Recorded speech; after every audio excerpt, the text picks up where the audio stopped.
There are an estimated 10 million domestic assault cases reported to the police in the United States each year. However, the number that actually reach the mainstream media is only 456. Let's talk about why this is the case. Money. A deciding factor of whether or not a tragic story will get the recognition it deserves is, will the case make money and does it have enough commercial value? Shock factor. Does it scare people? Does it affect real life?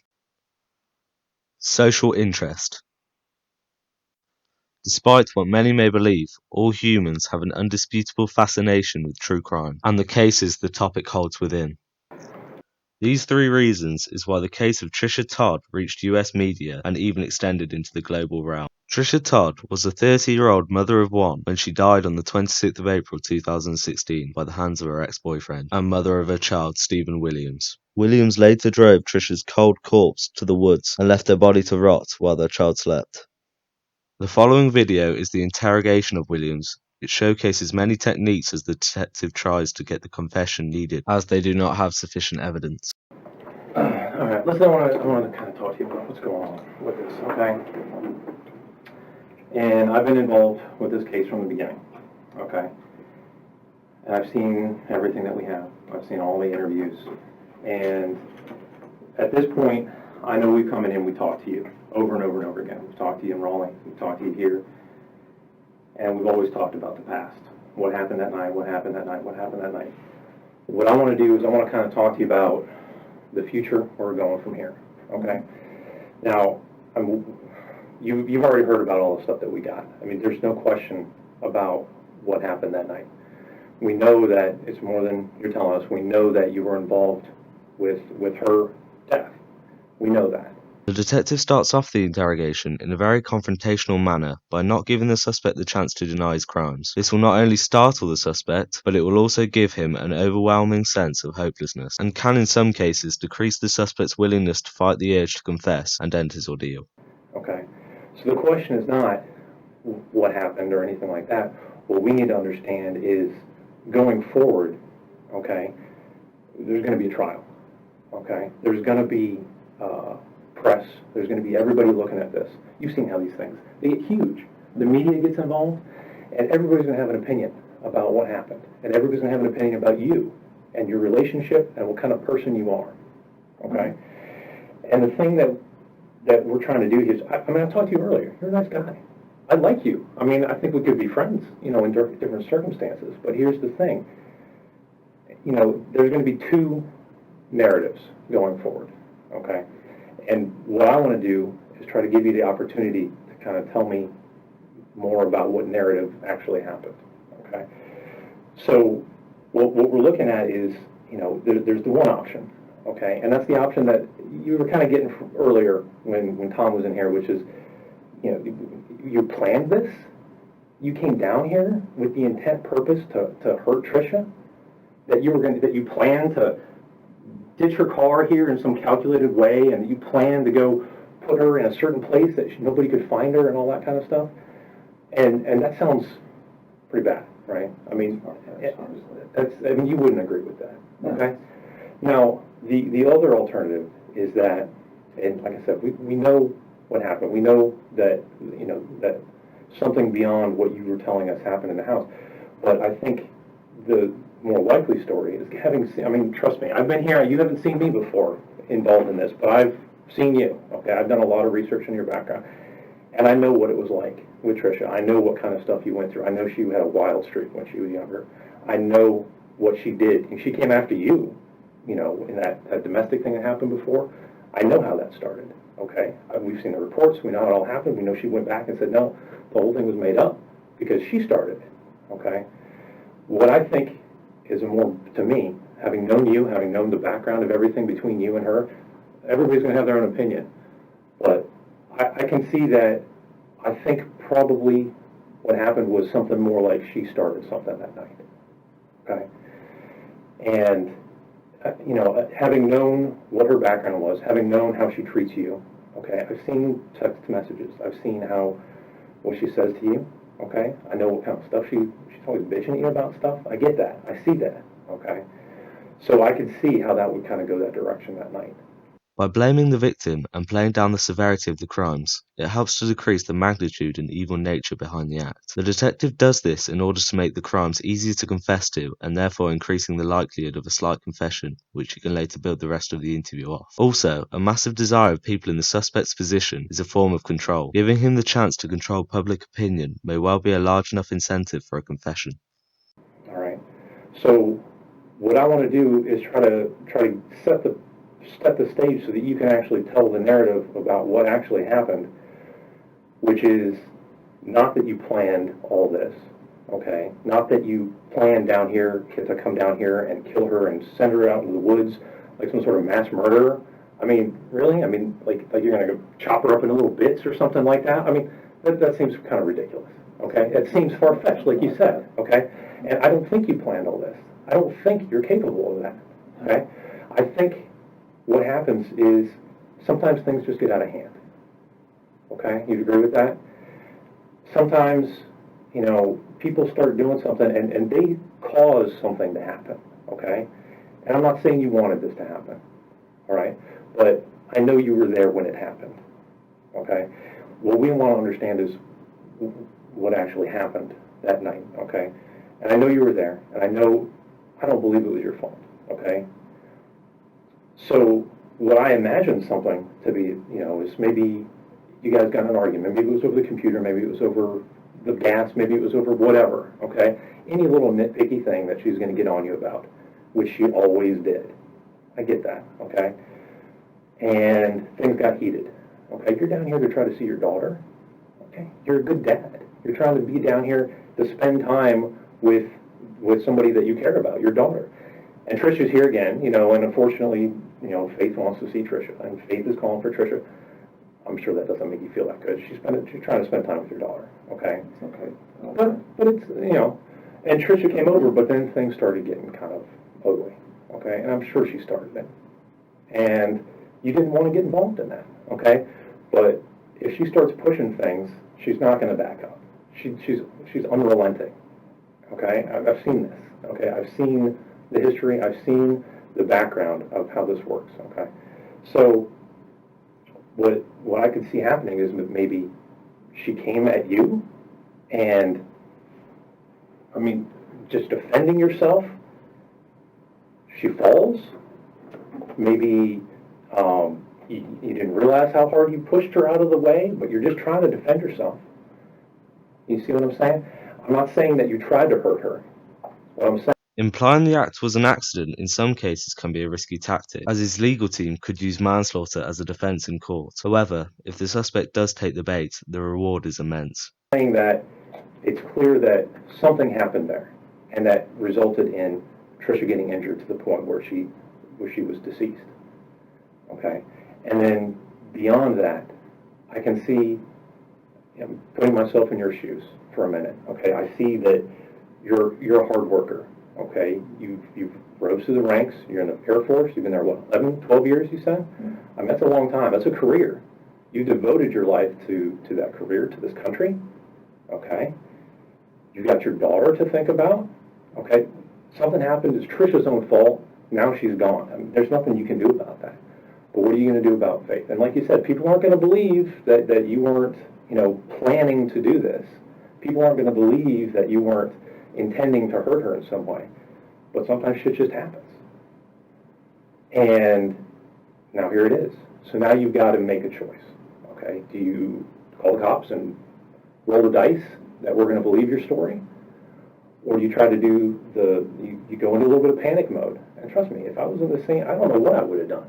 Okay, I couldn't even imagine being in that position. But I can understand going into that panic mode of, holy shit, what do I need to do now? The detective has not paused for breath once in the last 10 minutes. This excessive talking means that the suspect's mind and thoughts have been changing every few seconds. Therefore, the suspect has not had time to come up with a reasonable lie or excuse for his situation. It also increases his mental exhaustion, therefore increasing the chances of the suspect giving up to his urge to confess. And so your first plan, I mean, you told us that your plan was that you were just going to take her back to the house and you were going to leave her there, which I understand, because she's going to be back by her house and people are going to find her, and then maybe they'll look other places. You know what I mean? And I understand that. Okay, and that's what you told us. That was kind of your first thought. But that's probably when you saw that Joshua was still home. So, and now you're not going to run the risk of him coming out when this is all going on, because I mean that's not going to look well for you at all, right? I mean, if Joshua comes out and sees all this, he's not going to understand. He's obviously going to think that you planned this and did this intentionally. So now we're going to go back to the house, okay? And of course, Tricia, being the way she is, there's no gas in the car.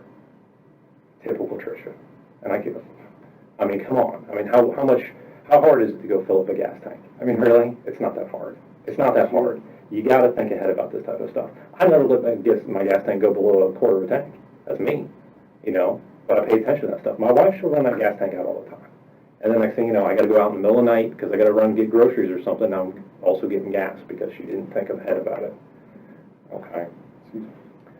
So now, well, obviously you can't go to the gas station in her car because she's in the car. That's not going to look good, right? So you head back to the house, and the only thing you can think of is hopefully somebody has some gas there, right? And we confirmed that. We talked to everybody. And yeah, you did it. You tried to get some gas at the house. And then you decide that you're just going to have to go get gas. But now you're going to take your own car, obviously, because you don't want to be in her car. So, I mean, that's all confirmed, and that makes perfect sense. Okay. So, and then now you're going to have to go to plan B, which is, unfortunately, you're going to have to take her somewhere else because you can't risk somebody seeing you with her in the car, right? Because that's going to be too hard to explain. And it is, and now we're in this position. It's very difficult to explain, and I get that. But what we need to do is moving forward, I mean, and like I said, it's these two narratives, okay? We need to understand now what happened, because we're going to write reports about this. This is all on video. This is all going to go forward into this trial. This is inevitable. I can't change this at this point. This is a boulder rolling down a hill, okay? The only thing I can do is alter the course slightly. And the only thing that I can do at this point, and like I said, I think you're a good guy. I've talked to you. You're a nice guy, okay? I don't think that you were a cold-blooded killer who came down here with the explicit intention to murder her, okay? I don't think that's the case, okay? But right now, I can't say otherwise. I can't say that there was an accident because you're not telling us something other than that, okay? We have all this evidence, and then we also have things that are not consistent, okay? We're having inconsistencies where there's still holes. Even after all this, there's still holes in the story that we can prove through evidence that what you're telling us is not completely true. And that continues to make it look like, even understanding that this has happened and it was out of your control and we know what happened, you're still trying to tell us little lies about what happened so that it makes you look better. And unfortunately, that's not going to help you, because any lie at this point is going to make you look bad. And it's going to tip that boulder right back to everybody thinking, oh, well, he's a liar. He's a cold-blooded murderer. He came down here to kill her. And they're going to put you on, like these posters with all these, serial killers and stuff like that. That's not where you need to be, okay? Sometimes people just make mistakes. Sometimes accidents happen. Sometimes things get out of control. And that's understandable. But you have to tell us that story. We have to understand what happened so that we can tell that story. Because once we're done here, we don't make any more recordings. We don't write more reports. Once I put in my report, whatever happened, that's set in stone, because that's what you told me. Whatever your words are, that's what we take to court. That's going forward, what you told us about what happened. That's what you told us the truth was, okay? And if we come back and show that, hey, that's not the actual truth, then again, that just looks horrible for you, and that starts telling that other narrative, all right? So I think that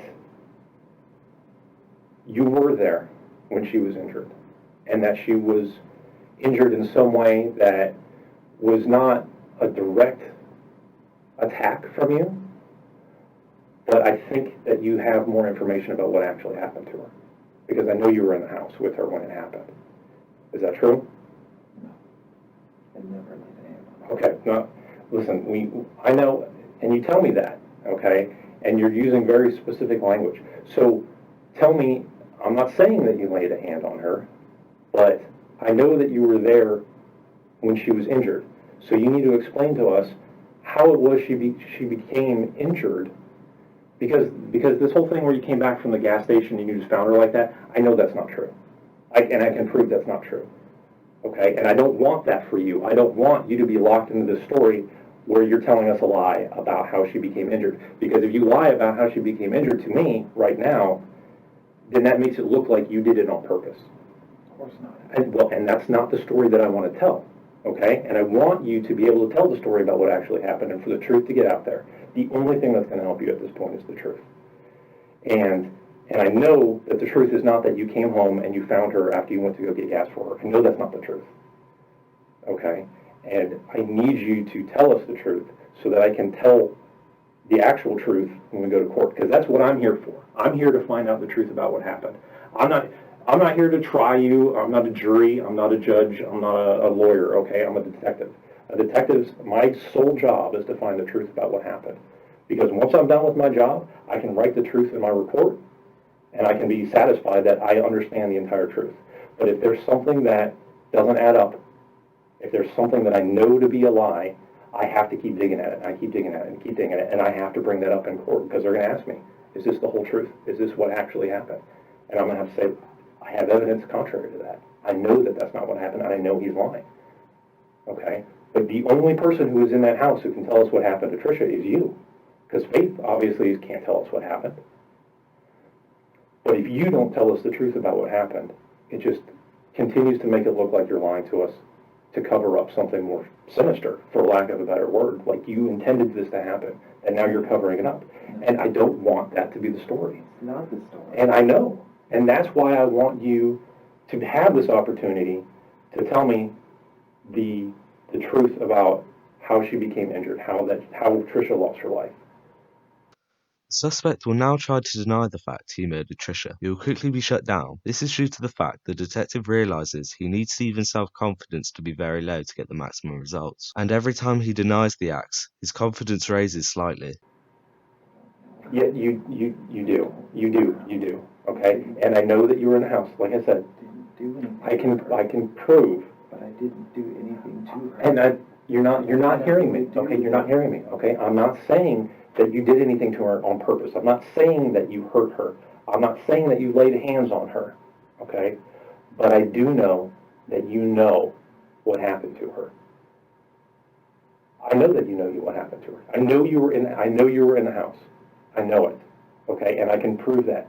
And I don't want to have to get up on the court on the jury in the stand and explain to the jury that even after giving you the opportunity to tell me the truth about what happened, to tell me the truth that you're not this cold-blooded murderer who came down here to kill her. I would never do that. You can tell me that, but you continue to tell me a lie about what happened. You continue to tell me a lie about how you found her dead, how she came to be injured like that. And I know I don't want that to be the last thing that we hear about this. I don't want the last thing that you're able to tell us is this lie about how she got hurt, because that is the most important piece of this. There's no question that she was killed. There's no question that she was taken out into the woods. But the problem is that the narrative was that the actions of someone who was panicking, and a jury could completely understand this? I did. I didn't know what to do. I don't plan these So things. explain to me. I don't know what you do in these situations. And I know you didn't plan this, and that's exactly what I'm saying. That's why I'm trying to give you the opportunity to explain to us how it happened, because it was not planned. You did not attack her. You did not try to kill her or try to come down here to kill her. Never. But things happen. And we need to understand what it was that happened in that house before the whole gas thing. I know it happened before the gas thing. I know it happened before you went to this computer thing. I know that's not the truth. I can prove that this is not the truth.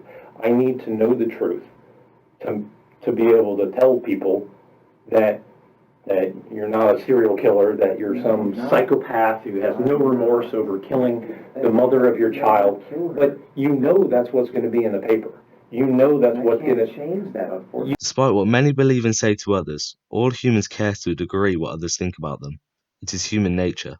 For some suspects, the chance to dictate the media and public's views on them is huge and can be used as a reward for confession. You can change that. You can change that right now. No, yes, you can.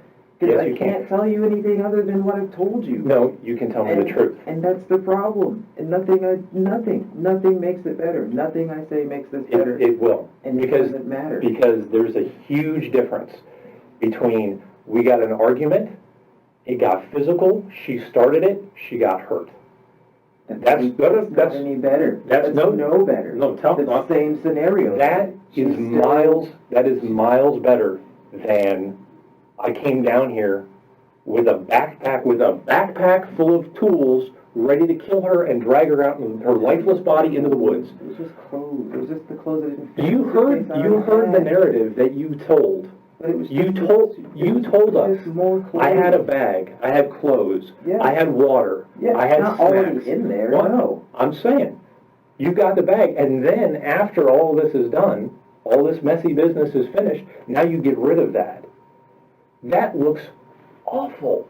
That looks like a murder bag. That looks like, oh my gosh, she came down here with this bag, and I don't think it was.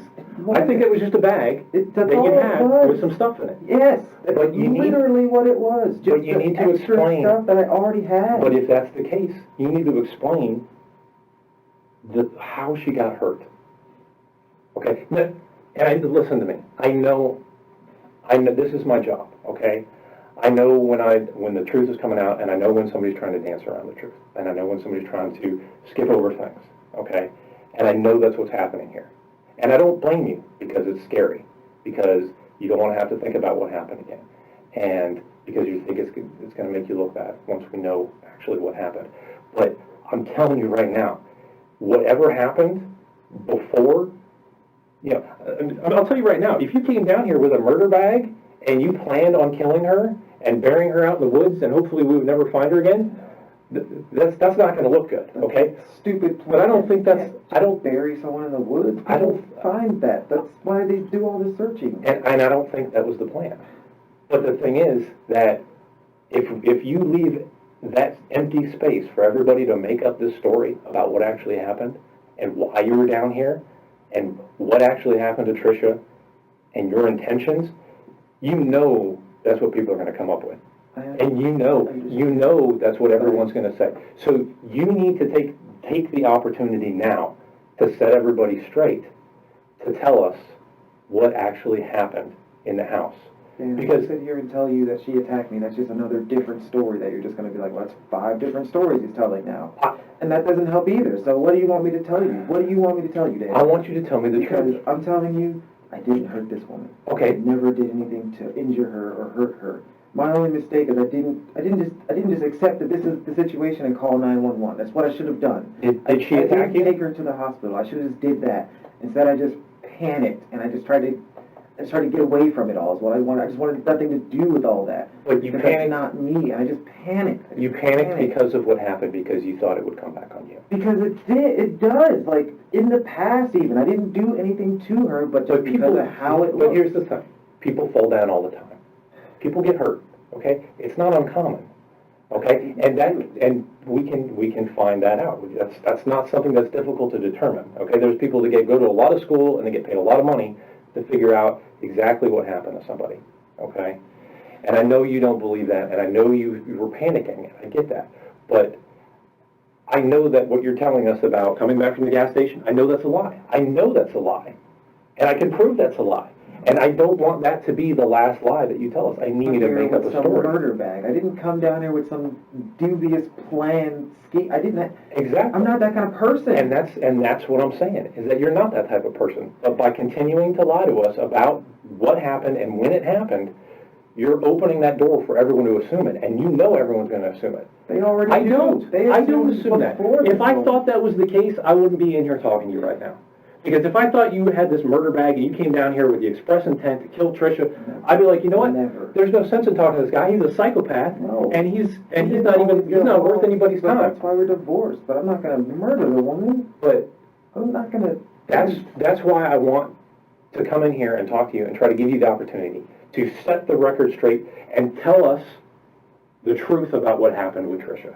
Because I know what you're telling us right now is a lie. And I don't want you to be stuck in this lie. Because once I write it in my report, it's done.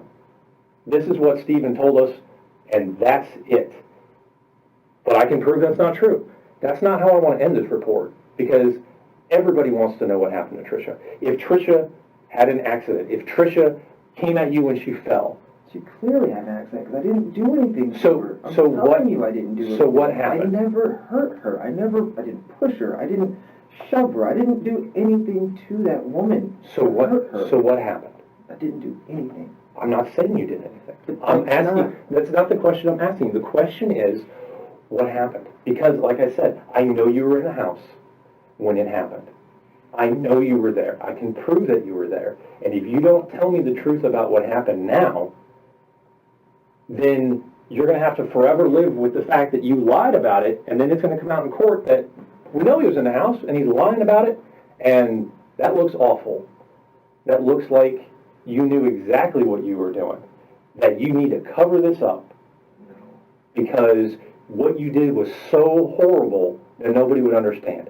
Yeah, I don't think that's the case. I don't think that's the case at all. Then why even go with that if you know that's not the case? I'm not Why saying do that. to I'm me? not saying that's what I think. I'm telling you, you know that's what everybody else is going to think. You know that once this thing gets on CNN and Fox News, I mean, they're gonna they're going to put restore their your mugshot up there, regardless and of what I you say. leave that void. You leave that void where they can tell whatever story they want. They're going to tell Because whatever you're gonna- story, regardless of what I tell them, Not- man. It doesn't The matter news, what the I news, say. the news is not going to lie about something. Yeah, they will. They won't, because they can get in big trouble. If we have evidence that you said that she attacked you and that it was an accident or something like that, whatever the narrative is that you tell us, and we can say, you know what, this is the closest thing that we can get to the truth. We believe this to be the closest thing to the truth, because you can never find the absolute truth. It's very, very difficult, okay? But the thing is that if we're sitting here and we can know that you're lying to us, that leaves this giant gaping hole where anybody can put whatever they want in that. Because a lie is a lie. It's not the truth. If we know, well, that's not the truth, what goes there? What fills in that spot? A murder plan. I don't think you did. I had no. I don't think you did. I didn't have a murder bag. I don't think you did. I don't think- know anything but about this you know- nonsense. I don't know. You know it looks like It that. looked And bad looks from the get-go, and that's bad. why I panicked from That's the get-go, because why- it looked so bad. But you need to take this opportunity to tell me the truth, because I don't want you to have to live with the fact that you lied to us about this whole gas thing As it is, and coming back and trying to. There's no point. There is a regardless point. now. There is a point, because this is a huge difference. Because someday in the not too distant future, you're gonna not don't worry about the media. Don't worry about what your friends and family are gonna think. Don't worry about all this That's stuff. really not. You're gonna have a jury That's my deciding your and I fate. feel like no matter what I tell you, it's not going to make No. a difference with them. It's gonna make If a I sit huge here and difference. tell you another story of we had an argument and fought, then they're going to be like, well, what happened to the other 2-3 stories he told? Why wasn't this the story? Because you were scared, and I I'm scared understand you're scared. Now I was scared then. I'm scared now. You've been scared throughout this entire thing. Your actions look like somebody who's planned this and look like somebody who came down here to murder you. But I can Yes, see they're that's actually the what it actions looks like, of and that's someone who was not what I scared. would do. But you need to explain to them that you didn't just come home and you saw that she fell down and you got scared. That doesn't make sense to a jury. Regardless. They're not going to buy this.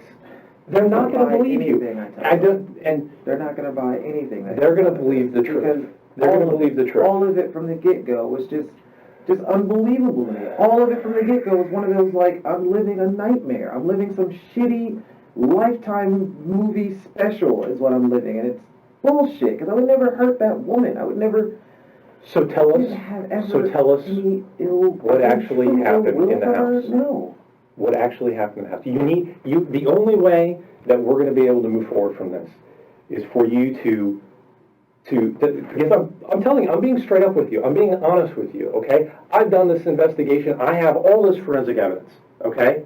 We have a bunch of people who have gone through all of this forensic evidence, and we can see what you're telling us the truth about and what you're not telling us the truth about. And I can tell you right now, the biggest glaring lie is that I know that you're lying about that she was already on the ground when you came home. I know that's not true. I know that's not true, and I can prove that in a court of law to be not true. So you have to take this opportunity. I'm giving you this huge clue. Hey, you need to tell us what actually happened here. Because if I can prove that you're lying, now you're going to leave it in the hands of a jury of a bunch of people who have been watching the news about what they talk about you, and then you're going to let them decide and fill in that hole about what happened to Tricia. You think they're just going to say, oh yeah, she must have just fallen down and bumped her head. You think that's what they're going to think? No. No, because you're not telling them what actually happened. You're not telling me what actually happened. I just feel like if I do, then it's just another story. It's just another story of what happened. It's another version of what happened. Everything is a story. BS. Everybody has their own. It goes into like the docket file of, well, we can't believe a word this guy said now because you lied at the beginning, you lied in the middle, and now you're probably still lying in the end. No, because we need to understand, because I don't want to leave you here hanging out here with this lie, this glaring lie that I know is not the truth. Because if you take this opportunity to talk to me, I will listen to you. I will listen. I will believe your truth. It doesn't matter if you believe me. It does. No, it doesn't. Who do you think writes this report? Who do you think has to file all this stuff to the state attorney? I understand. Myself, the other detectives. We have to listen to you. That's my job. Their mind made up about me. If I had, like I said, if I had my mind made up, I came here with some murder back. If I had my mind made up, I would not be in here talking to you right now. Because I don't believe, I talked to you earlier. We had a good conversation about the Air Force and all the cool stuff that you've done, the cool places you've been. Yeah. You're a good guy, okay? Right. I think you're a nice guy. I don't think you're this cold-blooded murderer, Right. okay? But you're not giving us the opportunity to tell the story that actually happened. Try to do right. I know you do. I know you do. Then plan this nonsense. But with Tricia, things always go sideways with her. You try to do the right thing with her, and then she's off cheating on you with some other dude. You try to do the right thing with her, and then she's pushing your buttons up against the wall with this key thing, and she gets you in trouble. The detective has noticed that the current angle on the interrogation and offering him a chance to decide his fate is not working, so he uses his initiative and switches back to the victim blaming technique, decreasing the severity of the crime and making it easier to confess. Then the next thing I know, I saw that she's talking to your commanding officer's wife or something about you being with his girlfriend. I saw all this stuff. She's always pushing your buttons. She's always... I always just try to do the right thing. And you are trying to do the right thing. Try to be a good person. And then here it is, you're trying to be a good person. And it's still not working. And she comes in, and here she comes to take care of Faith, because Faith is just, I mean, and Faith is sick. I get that. I have a kid, okay? Not much older than Faith. And that is a stressful thing to have to deal with a kid in the middle of the night who wants their mommy, and they will not take no for an answer. She wouldn't. That's stressful. And I just felt like, who am I to deny you your mother? That would push anybody's buttons. That would get anybody on edge. Trust me, I've been there. Sometimes my kids start screaming, "I want my mommy! I want my mommy!" And it's like, upset with my daughter. No, I just said I don't get upset with I was never upset with her. Honestly, it makes me feel a little upset at myself, because why am I not good enough for my own daughter? You know? I'm not there enough, and I know that. I wish I could be there more, but I can't. Just the circumstances, I can't change that. You know how often I can be there, so I just do what I can. But no, I'm not upset that she wants her mother. No, and I get that, and so you try to be you're trying to be the nice guy. You're trying to do the right thing for your daughter now. For Faith, you care about her. You want to talk to her all the time. She wants her mommy. You know what? You don't really like Tricia. You don't want to see her in the middle of the night. You don't want her to come back over. But you know what? You will make that sacrifice for your daughter. Of course I would. And then when she shows up, she's probably got an attitude. What's her deal? I'll never know what her deal is. She always has her own agendas. I just try to ignore them. I just pretend that whatever she says is just take it as a grain of salt and move on. And I know she's got... I don't feed into it. I don't ask questions. I don't answer things. I just smile and nod kind of thing. But sometimes she won't take that. Well, no, that's just her And personality. she's going to keep pushing. Because she's got to end the conversation. She's got to get to some resolution. And I let her. And she's going to keep prodding and poking about whatever the stupid thing is that she's upset about. Okay? And I get that. Okay? We all understand that. We've all been there. Okay? So, and I understand how the kind of the atmosphere of that night. And I can't blame you, okay, for panicking after all of this. It's just a panic. Okay? Panic. But you got, know what but was the right thing to do. Stephen, So but panic. I want to tell you right now, okay? You need some guidance sometimes, you weren't sure what to do. I can tell you right now, the right thing to do is to tell us what actually happened. And I can't let you continue to lie about what happened. I need you to tell me the truth about what happened. I know you were there. I want to give you the opportunity to tell me what happened.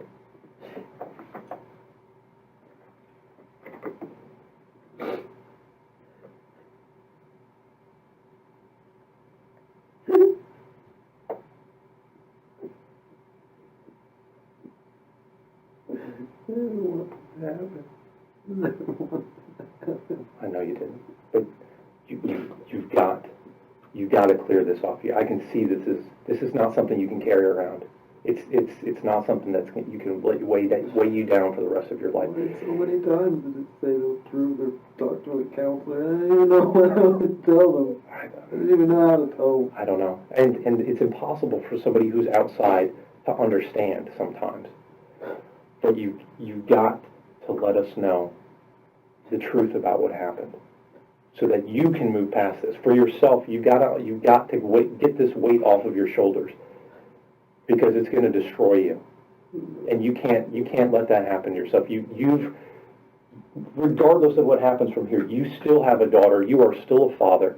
You still have somebody you're responsible for. Okay, and you can't at this point, I'm in one way or another. seeing I my daughter can't. again. No, that's not true. It's and don't think that's the truth. Okay, I can't guarantee you what's going to happen. Okay, it's not up to me. But what I can do is I can tell you that we need to know the truth. That Faith needs to know the truth about what happened. That everyone, the families, they need to know what happened, because you cannot let everyone else make up their story. Do you want Faith to come up with some story? Do you want her to believe these stories that people are going to spin about you because you continue to lie to us about what happened that night? I know you were there. I know you know the truth. You need to tell us so that we can just put a pin in this and say, now we know the truth. It does. It does. It's going to. In the end, Because- I did all the wrong things. Because it cannot get worse than what people make up. I tell you that, you would not believe people's well, you would, but I mean, people's imaginations will run wild, and they will come up with the most horrific things.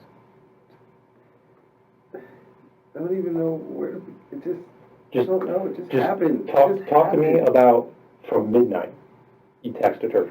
Faith was I upset. would have never texted her otherwise. It was Right. already late and she'd already left. I would have never texted her. And you're a good dad, so you wanted to give Faith what she wanted. That's it. That's all I was trying to do, was just be a good dad. Just, okay, you want your mom? Fine. Like, I'm not going to deny you that, you know? Mm-hmm. So I text, yeah, Faith wants you, you know, just come by. That's fine. And then, no, I never liked her around. I never liked being in a one-on-one situation with her because I could never predict her.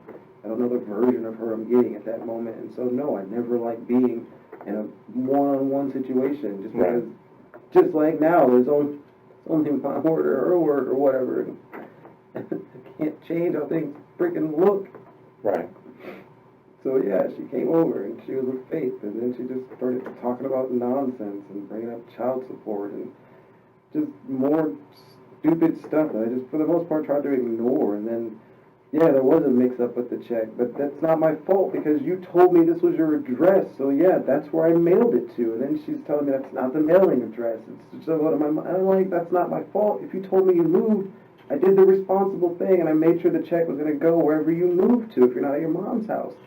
And then she's just going on and on about now I owe her more money and back child support and I'm just sitting here like, then I'll fix it. I'll send you another. I'll do something, but I don't have the money now. So just give me some time, like, because that money, since you didn't get it on time, is already spent. I spent it to come here, and now I need a little more time to get it to you. And now she's talking about how she's going to go to court and all this other stuff, and it's my fault. And I'm just like, this isn't even my fault. Like, you told me you moved, so I adjusted it. Like, just calm down. Like, this isn't even that serious. This is an easily rectifiable. Why are you getting all out of hand about this, you know? Right. And yeah, I know I didn't go through the court to pay child support, but every time I tried, it was just, she just stonewalled me. It's like, I don't want to do that because I have to pay money to send you money, which is stupid. I was like, just let me have your account information, just the account number, and I will direct deposit it, and this will never happen. And no, that's not going to work, and we can't do that. You owe me all this money. And then she's going to go to court and make me pay all the other money from the divorce that I already took over $20-something thousand in debt that I have to pay back in 18 months. And then if I don't pay all that back, I got another $6,000 I got to pay as far as back child support. So now she's trying to say I'm going to have to pay all that back. And then she just gets on my face about it. And I'm like, what? Why are you so mad right now? Like, is it because I called you this late? It's just completely got out of hand. And then just the whole pointing and it just all went bad. It just so fast. She just went from 0 to 100, and I'm trying to understand, like, what just happened. Like, you were just here earlier. Everything was fine. You left. I only called you because Faith wanted you, and now we're arguing about something that I'm sitting here thinking this is unbelievably trivial, and this can be fixed. I can fix this by the 1st. Just give me time, and I'll make sure you get the money, or I'll make it in 2 separate payments, or whatever you need me to do, and it's just not good. It's not going to work. None of this works. So then, we leave Faith on the couch, and she eventually falls asleep anyway, but she's still, like, arguing with me over in the foyer area. And I'm just like, please just leave then. Just go. No, I'm not leaving until we fix this. Like, just get out. Like, I don't know what you want from me, Tricia. I don't have any money for you. I don't have any cash for you. I can't give you anything right now. I spent the little money I had, which is why I drove here just to see Faith. That's why I didn't fly. I didn't get a rental car like I normally do. I'm not in a hotel. Well, I didn't want to do the hotel thing, but I don't have money. Like, I paid so much money to the debt that I don't have any more money, okay? I just don't. I am, like, pretty much strapped when it comes to cash. Living paycheck to paycheck, and even then, I'm not making it right now. And it doesn't matter. You owe me money. You need to pay your debts. This is always your fault. You're always spending more money, and it's just on and on and on to the point where now I'm just trying to, like, walk away. And now I can't walk away because you're circling me and, like, you're jumping in front of my face, and it just got so aggressive, and I'm just trying to back away and de-escalate, and I can't even leave the house now.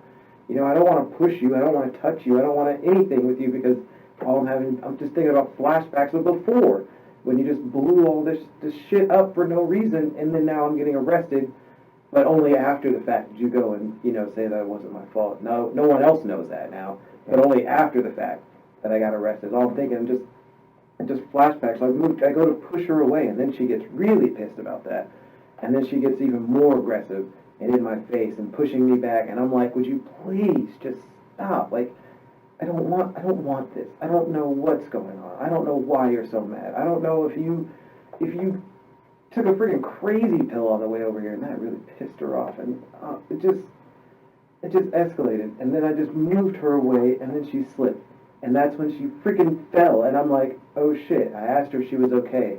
It was like a weird sound. She didn't say anything though, and then I freaking panicked, and then I just freaking panicked.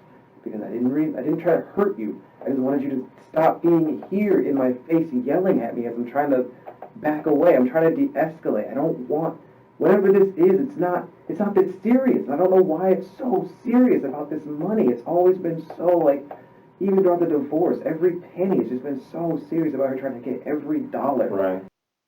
The detective's skills and hard work has finally paid off. He now has one foot in the door and is one step closer to the truth. And I'm like, and now I made a mistake, and I sent the check to the wrong address because I didn't know that wasn't a mailing address, and I can't explain where it is because I didn't even get it back in the mail until a week after that. And it just went so fast. And then I pushed her, and I didn't push. I was just trying to get her away. Just please stop yelling in my face. It's like, just, like if she was at that distance, fine, but she wasn't. She's just Right up in here your the face. whole time, and I'm like, please just stop. And so I went to move her away, and she slipped, and she hit her head, and I didn't mean for that. That wasn't my freaking fault. I wasn't.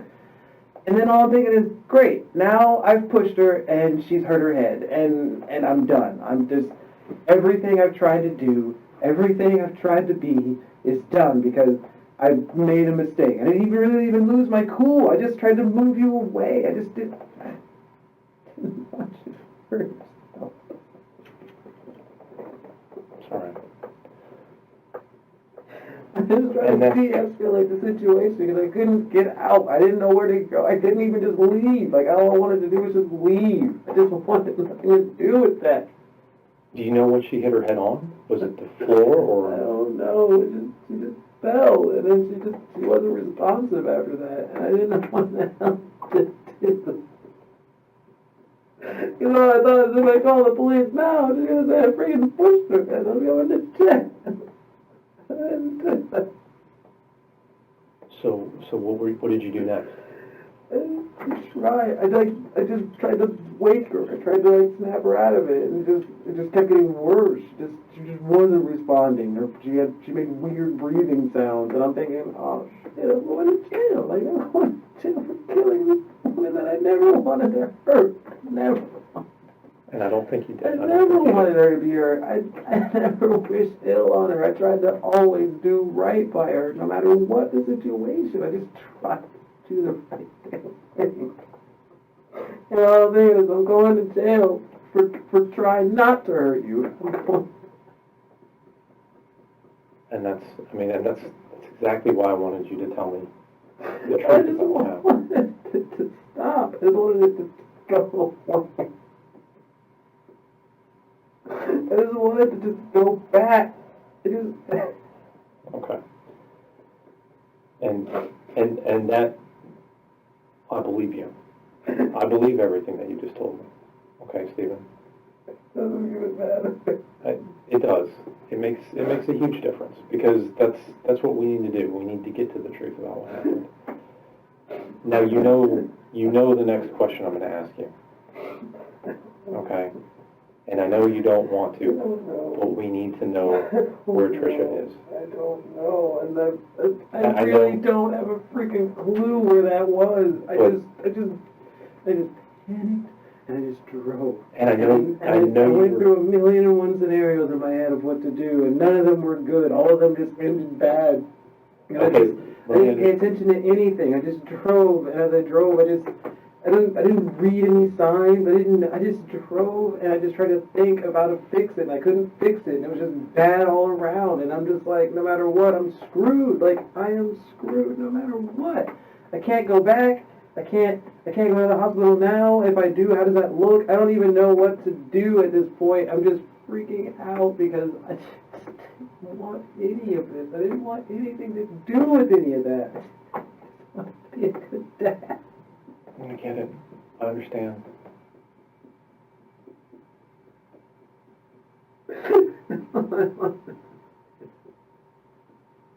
Williams was sentenced to 35 years in prison for second-degree murder and 5 years to be served concurrently for child neglect. Thank you for watching. That's my analysis of the interrogation of Stephen Williams. If you did enjoy, please subscribe and like the video.